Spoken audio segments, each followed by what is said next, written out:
चलिए अगेन स्वागत है सभी दोस्तों का एक और नई वीडियो पर। अब हम प्रीमियर प्रो का सबसे इंपॉर्टेंट पैनल के बारे में समझने वाले हैं, सबसे इंपॉर्टेंट पैनल के बारे में बात करने वाले हैं जिसका नाम है टाइमलाइन पैनल। अगर सिंपल शब्दों में आपको बताऊं तो टाइमलाइन पैनल वही जगह होती है जहां पर एक्चुअल वीडियो एडिटिंग होती है। मतलब जो भी क्लिप्स हम प्रोजेक्ट पैनल से लेकर के अरेंज करते हैं, कट करते हैं, म्यूजिक ऐड करते हैं, इफेक्ट लगाते हैं, वो सब के सब टाइमलाइन पैनल पर ही होता है। इसलिए टाइमलाइन को वीडियो एडिटिंग का मेन वर्कस्पेस भी कहा जाता है। ये जो ब्लू एरिया सिलेक्टेड आपको यहाँ पर नजर आ रहा है, ये जो हॉरिजेंटल वर्कस्पेस आपको यहाँ पर दिखाई दे रहा है, इसे ही हम टाइमलाइन वर्कस्पेस बोलते हैं, यानी कि इसे ही हम टाइमलाइन बोलते हैं। यहाँ से आकर के आप देख सकते हैं टाइमलाइन नो सीक्वेंस, यानी कि अभी कोई भी सीक्वेंस इस टाइमलाइन के अंदर नहीं है। इसका यूज हम करते हैं एक वीडियो क्लिप्स को अरेंज करने के लिए, ऑडियो ऐड करने के लिए, कट और ट्रिम करने के लिए, इफेक्ट और ट्रांजेक्शंस लगाने के लिए। मतलब यहीं पर रॉ फुटेज एक फाइनल वीडियो में कन्वर्ट होता है, सारा का सारा मसाला यहाँ पर डाला जाएगा एंड जो भी आपको बनाना है वो बन करके यहीं से तैयार होने वाला है।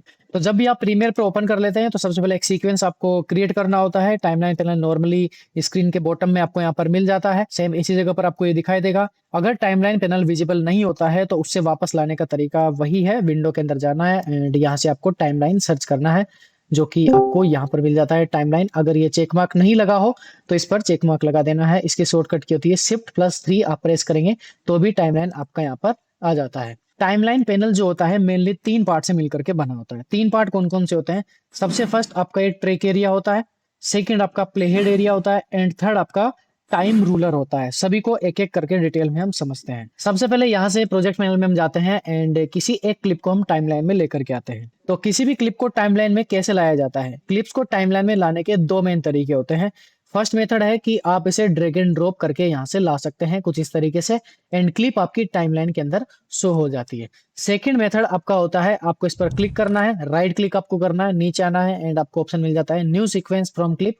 आप जैसे इस पे क्लिक करोगे ये एक न्यू सीक्वेंस बना करके आपके पास टाइमलाइन के अंदर आ जाता है। टाइमलाइन के अंदर ये फुटेज आपकी यहाँ पर शो हो जाती है। दो तरीके आपके पास यहाँ पर होते हैं। जब आप किसी भी फुटेज को टाइमलाइन पर ड्रैग एंड ड्रॉप कर चुके हैं या फिर टाइमलाइन के अंदर एज ए सीक्वेंस आप लेकर के आ चुके हैं, तो यहाँ पर समझने वाली बात ये होती है कि टाइमलाइन 3 मेन पार्ट से मिलकर के बना होता है।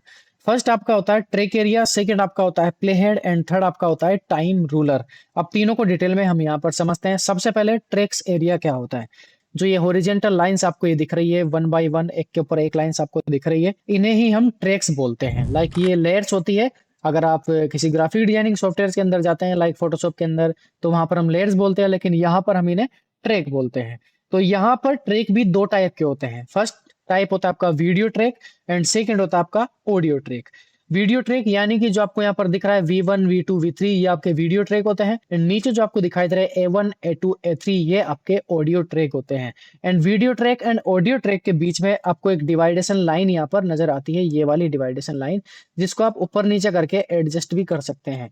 यहाँ से आपको पता चलता है कि इस लाइन के ऊपर वाले पार्ट में तमाम सारी वीडियोज और फुटेजेज होने वाली है एंड जस्ट इसके नीचे वाले पार्ट में केवल और केवल ऑडियो आपके होने वाले हैं। मतलब जब भी आप प्रोजेक्ट पैनल से कोई भी क्लिप यहाँ पर लेकर के आते हैं, टाइमलाइन पर ड्रैग एंड ड्रॉप कर देते हैं, तो ऑटोमेटिकली जो भी उसके अंदर फुटेज होगी वो डायरेक्ट वी वाले ट्रैक के अंदर चली जाएगी एंड जो ऑडियो होगी वो ए वाले ट्रैक के अंदर चली जाएगी। ये काम ऑटोमेटिकली प्रीमियर प्रो कर देता है। अब यहाँ पर आपको कुछ ऑप्शंस दिए गए हैं like V1 V2 and V3। ये क्या होते हैं एंड V1 V2 V3 ही इसका नाम क्यों है? सबसे पहले हम इसको समझते हैं।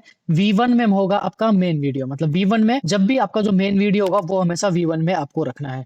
बी रोल्स फुटेजेस जो आपको रखनी है वो आपको V2 के अंदर रखनी है एंड आपको V3 के अंदर रखना है। लाइक टाइटल्स हो गए, आपको जो ग्राफिक्स ऐड करने हैं वो आपको V3 के अंदर रखने हैं। वैसे ही अगर हम ऑडियो ट्रैक की बात करें तो ऑडियो ट्रैक के अंदर भी A1 A2 एंड A3 आपको यहाँ पर मिल जाते हैं। इसी नाम से आपको यहाँ पर ये शो होने वाले हैं। यहाँ पर आपको ऐड करना है, लाइक अगर आपका जो वॉइस ओवर है यानी कि आपकी वीडियो की जो मेन वॉइस ओवर है वो आपको A1 पर रखना है। आपका बैकग्राउंड म्यूजिक है उसको आपको A2 पे रखना है। आपको जो साउंड इफेक्ट्स होते हैं उसका आपको A3 पर रखना है। मतलब वीडियो का ओरिजिनल ऑडियो A1 पर, वीडियो का जो बैकग्राउंड म्यूजिक लगाने वाले हैं वो A2 पर एंड वॉइस ओवर जो आपको देना है वो आपका A3 पर यहाँ पर रहने वाला है। अब हम बात करते हैं प्ले हेड के बारे में। टाइमलाइन में एक वर्टिकल लाइन आपको ये दिखाई देती है, ब्लू कलर की वर्टिकल लाइन आपको यहाँ पर ये नजर आएगी, इसको हम प्ले हेड बोलते हैं। प्ले हेड ये बताता है कि अभी आपका वीडियो कौन सा फ्रेम प्ले कर रहा है। अगर मैं इसको थोड़ा सा बड़ा कर दूं तो आपको ये क्लियरली दिखाई देगा और ये प्ले हेड ये दिखाता है कि अभी आपके वीडियो में कौन सा फ्रेम यहाँ पर प्ले हो रहा है, बिकॉज ऑफ कोई भी वीडियो जो कि एक एक फ्रेम पर यहाँ पर काम करने वाली है। अगर मैं टाइमलाइन को जूम कर दूं तो यहाँ पर आपको एक एक फ्रेम नजर आने वाले हैं। लाइक ये जो लाइंस आपको छोटे छोटे दिखाई दे रही है, ये एक एक फ्रेम पर काम करती है, एक एक फ्रेम आपको यहाँ पर दिख रहा है। फ्रेम के बारे में हम आगे बात करेंगे। तो जब भी आप अपने प्लेहेड को मूव करोगे प्रोग्राम मॉनिटर में, जो कि आपको ऊपर ही दिखाई दे रहा है, ये अपना प्रोग्राम मॉनिटर होता है।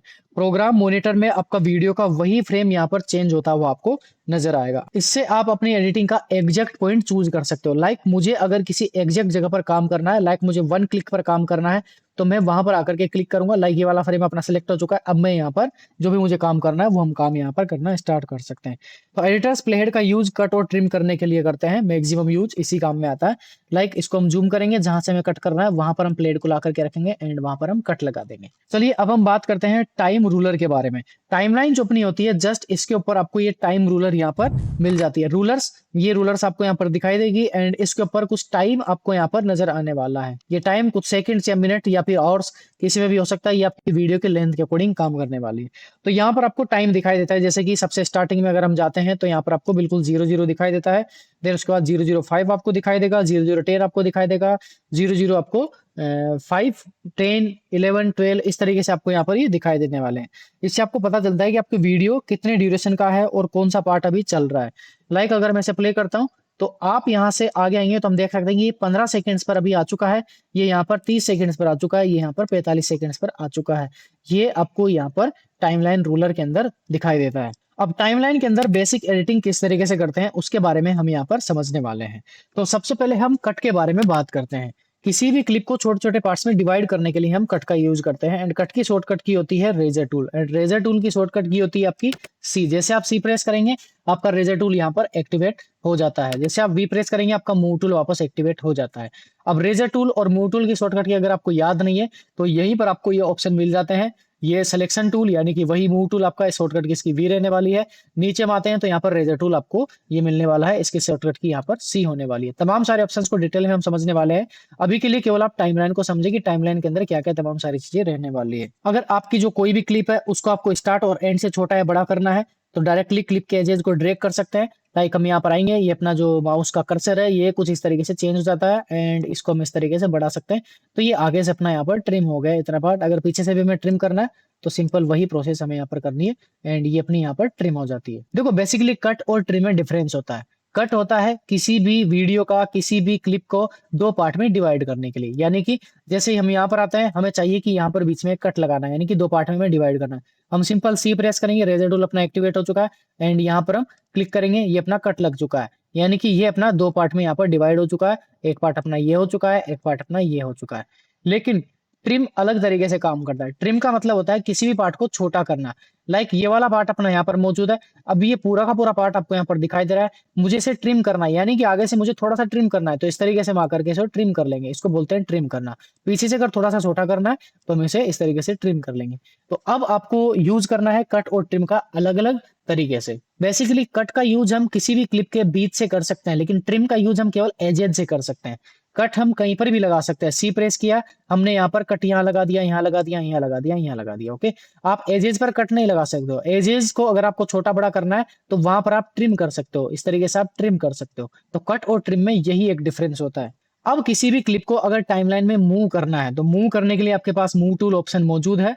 सिलेक्शन टूल भी इसको आप बोल सकते हैं, शॉर्टकट की इसकी वी होती है। सिंपल आप इसे पकड़ के इस तरीके से मूव कर सकते हैं, लेफ्ट एंड राइट कर सकते हैं, ऊपर अप डाउन कर सकते हैं। इसको नीचे नहीं लेके आ सकते हैं क्योंकि नीचे A1A वाला यहाँ पर ट्रैक आपको दिख रहा है, यानी कि ऑडियो ट्रैक नीचे होता है। आप ऊपर इसको कहीं पर भी ले जाकर के रख सकते हैं वीडियो ट्रैक के अंदर, क्योंकि ये फुटेज है। अगर किसी वीडियो का आपको ऑर्डर चेंज करना है तो आप मूव टूल का यहाँ पर यूज करें। अब यहाँ पर टाइमलाइन में कभी कभी क्लिप्स बहुत छोटी नजर आ जाती है जब हम एडिट करना स्टार्ट कर देते हैं, तो कुछ इस तरीके से बिल्कुल छोटी है टाइमलाइन में क्लिप्स हमें नजर आती है। इसलिए एडिटर्स हमेशा टाइमलाइन को जूम करके ही वर्क करते हैं। अब टाइमलाइन को जूम करने के लिए सिंपल आप नीचे जो स्लाइडर दी हुई है इस स्लाइडर का यूज कर सकते हैं। सिंपल आप स्लाइडर में 2 कॉर्नर होते हैं, किसी भी एक कॉर्नर को पकड़ करके अगर आप ड्रैग करते हैं लेफ्ट राइट तो इस तरीके से आपका जो क्लिप है वो जूम होता हुआ नजर आ जाता है। दूसरा ऑप्शन आप यूज कर सकते हैं शॉर्टकट्स का। यानी कि कीबोर्ड और माउस का भी आप यहाँ पर यूज कर सकते हैं। इसके लिए शॉर्टकट की यूज की जाती है, ऑल्ट आपको प्रेस करना एंड अपने जो माउस का स्क्रॉल बटन है, अगर आप स्क्रॉल अप करते हैं तो इस तरीके से जूम आउट होता हुआ जाता है। अगर स्क्रॉल डाउन करेंगे एंड ऑल्ट बटन आपको होल्ड करके रखना है तो ये इस तरीके से आपका जूम इन होता हुआ नजर आता है। लेकिन इसके लिए आपको ये ध्यान रखना जरूरी है कि आपका जो प्ले हेड जिस स्थिति में रहेगा, जिस पोजीशन पर रहेगा, ये जूम इन और जूम आउट भी उसी जगह पर काम करने वाला है। अब हमने इस प्ले हेड को यहाँ पर ला करके प्लेस कर दिया कि हमें यहाँ जूम करके देखना है, टाइमलाइन को यहाँ पर जूम करना है।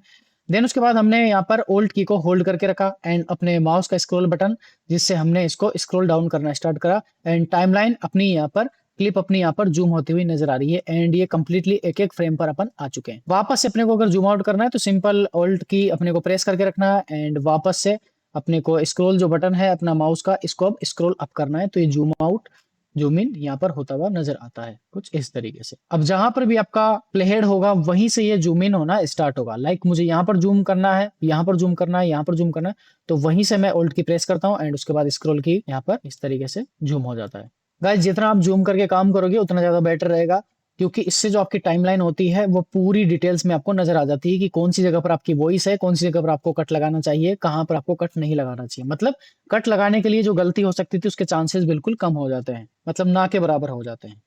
इसके साथ साथ अपने को एक और काम करना होता है कि जब हमने लाइक कट लगा लिए, लाइक हमने यहाँ पर सी प्रेस किया और सी यहाँ पर शॉर्टकट की होती है रेजर टूल की। जैसे हम यहाँ पर सी प्रेस करते हैं, मुझे चाहिए कि मुझे यहाँ पर कट लगाना है, ये वाले एरिया पर हमने यहाँ पर क्लिक किया, सिंपल मैंने यहाँ पर क्लिक किया तो ये कट यहाँ पर लग चुका है, आपको दिखाई दे रहा है यहाँ पर ये कट लग चुका है। अभी यहाँ पर कट हमें नजर आ रहा है। अब जो कट यहाँ पर लगा है ये केवल और केवल ऑडियो वाली जो अपनी क्लिप थी उसके अंदर कट लगा है एंड यहाँ पर फिर से हमें ऊपर भी कट लगाना है क्योंकि दोनों क्लिप एक साथ हमें लेकर के जानी है, तो हमें अब यहाँ पर अलग से कट लगाना पड़ेगा। लेकिन अगर आप चाहते हैं कि सेम टाइम पर सेम जगह पर एक साथ दोनों के अंदर कट लग जाए तो उसके लिए आपको रेजर टूल का यूज करना है, लेकिन शिफ्ट की प्रेस करके रखना है एंड देन उसके बाद आप क्लिक करेंगे तो एक साथ जितनी भी आपके क्लिप्स यहाँ पर रखी होगी सब में उस प्लेहेड के अकॉर्डिंग कट यहाँ पर लग जाएगा। लाइक अब हम इसे यूज कर सकते हैं, इस तरीके से सिलेक्शन बना करके देख सकते हैं कि यहाँ पर कट ये लग चुका है। अब एक और चीज आपको यहाँ पर ध्यान रखनी है कि टाइमलाइन में एक ऑप्शन अपने पास होता है स्नैपिंग का। जब स्नैपिंग अपना ऑन होता है तो क्लिप्स ऑटोमेटिकली एक दूसरे के साथ अटैच हो जाती है। लाइक कैसे, जैसे कि हमने बहुत सारे कट यहाँ पर लगा दिए हैं, लाइक मुझे ये वाला पार्ट में भी कट यहाँ पर लगाना है, यहाँ से इतना पार्ट मुझे लेना है या फिर यहाँ से इतना पार्ट हमें यहाँ पर यूज में लेना है। अब हमें चाहिए कि कुछ पार्ट्स को हमें ऊपर रखना है, कुछ पार्ट्स को नीचे रखना है। हम सिंपल सेलेक्ट करेंगे, इसको हम यहाँ पर लेकर के जाएंगे एंड इसको भी हम यहाँ पर लेकर के जाएंगे। अब मुझे चाहिए कि ये वाला पार्ट इसके साथ अटैच हो जाए। अगर मैं इसे यहाँ पर इस तरीके से अटैच करने की कोशिश करता हूँ तो मुझे नहीं पता चलता, ये मुझे कुछ इस तरीके से आइडिया लगा करके ही मुझे यहाँ पर अटैच करना होगा। लेकिन अगर हम स्नैपिंग ऑन करके रखते हैं, स्नैपिंग की शॉर्टकट की होती है एस, आप सिंपल एस प्रेस करेंगे तो स्नैपिंग आपका स्टार्ट हो जाता है। या फिर आप यहाँ से भी जाकर के इसे एक्टिवेट कर सकते हैं, स्नैप इन टाइमलाइन, इस पर क्लिक करेंगे, ये देखो मैग्नेट जैसा आइकन आपको यहाँ पर दिख जाता है। मैग्नेट मतलब एक क्लिप दूसरे क्लिप के साथ आकर के चिपक जाती है। तो अब हम अगर यहाँ पर स्नैपिंग करते हैं, लाइक मैंने जैसे इस पर क्लिक किया एंड अब हम इसे ड्रैग करते हैं तो यहाँ पर इसके साथ साथ एक लाइन आपको दिख रही है, ब्लैक कलर की लाइन इसके आगे आपको नजर आ रही होगी एंड जहां पर भी हम इस क्लिप को लेकर के जाएंगे ये खुद से स्नैप करेगा कि इतने पार्ट में आप इसे रख सकते हैं। किसी भी क्लिप को आप पकड़ करके इस तरीके से लेकर के जाएंगे तो स्नैपिंग यहाँ पर होनी स्टार्ट हो जाएगी, देख सकते हैं। अगला नेक्स्ट जो भी कट होगा कि हमें कट पर ले जा करके रखना है तो उसी जगह पर ये स्नैपिंग कर देगा कि एकदम परफेक्ट यहाँ पर आप इसे यूज कर सकते हैं। मतलब एक दूसरे से अटैच हो जाते हैं, एग्जैक्ट फ्रेम पर ये अलाइन हो जाते हैं, इससे गैप नहीं बनता है। जो गैप बीच में बनता है वो गैप बिल्कुल भी नहीं बनता है, गैप ऑटोमेटिक ही फिल हो जाता है और एडिटिंग आपकी क्लीन हो जाती है। शॉर्टकट की इसकी एस होती है। अब यहाँ पर जब हम एडिटिंग का काम कर रहे होते हैं तो एक और चीज हमें यहाँ पर ध्यान रखनी होती है कि कुछ ऐसे पार्ट्स जिनको हमें बाद में कट करना होता है या फिर कुछ इंपॉर्टेंट पार्ट्स होते हैं जिनको हमें मार्क करके रखना होता है कि यार ये अच्छे पार्ट है, इनको मार्क कर लेते हैं। तो मार्क करने की शॉर्टकट की आपके पास होती है एम, जैसे आप एम प्रेस करोगे तो यहाँ पर ये मार्क लग जाएगा। मतलब ये वाला पार्ट अपना अच्छा है, इंपॉर्टेंट पॉइंट्स मार्क करने के लिए इसका आप यूज कर सकते हैं। लाइक कभी कभी हमें बीट सिंक करनी है कि यहाँ पर मुझे बीट सिंक करानी है, तब आप इसे मार्क कर सकते हो। या फिर कुछ और आपको देखना है कि यहाँ पर इस एरिया पर मुझे इफेक्ट्स वगैरह लगाने हैं तो आप इसे मार्क कर सकते हो। सिंपल एम आपको प्रेस करना है एंड ये मार्क यहाँ पर आपका कुछ इस तरीके से लग जाता है। अब यहाँ पर मार्क लगे हैं ऊपर वाली क्लिप के अंदर एंड नीचे वाली क्लिप के अंदर। मतलब नीचे वाली क्लिप के अंदर जो मार्क यहाँ पर लगाए गए हैं वो ऑडियो के अंदर लगे हैं, ऊपर वाली क्लिप में जो मार्क लगे हैं वो वीडियो वाली क्लिप के अंदर यहाँ पर लगे हैं। गाइज नए नए जो एडिटर्स होते हैं अक्सर क्या गलती करते हैं टाइमलाइन को लेकर, उनकी कुछ मिस्टेक्स होती हैं। वो मिस्टेक्स ये होती हैं कि पहले तो क्लिप को रैंडम जगह पर ला करके रख देते हैं, कहीं पर भी उठा करके ला करके रख दिया। मतलब उनको ये नहीं पता होता है कि V1 में क्या जाना चाहिए, V2 में क्या जाना चाहिए, V3 में क्या जाना चाहिए, A1 A2 A3 में क्या जाना चाहिए। जो ट्रैक होते हैं अपने उनको ऑर्गेनाइज नहीं करते हैं। ट्रैक ऑर्गेनाइज करना बहुत इंपॉर्टेंट है जब आप टाइमलाइन पर काम करना स्टार्ट कर देते हो तो। मतलब वीडियो और ऑडियो ट्रैक को आप प्रॉपरली मैनेज करो, टाइमलाइन एकदम क्लीन रखो ताकि आपकी एडिटिंग भी क्लीन नजर आए एंड आपको भी ज्यादा हेडेक ना हो एडिट करते टाइम पर। इससे एडिटिंग आपकी फास्ट भी हो जाएगी और आपकी एडिटिंग प्रोफेशनल भी लगेगी। चलिए गाइज मिलते हैं नेक्स्ट वीडियो में।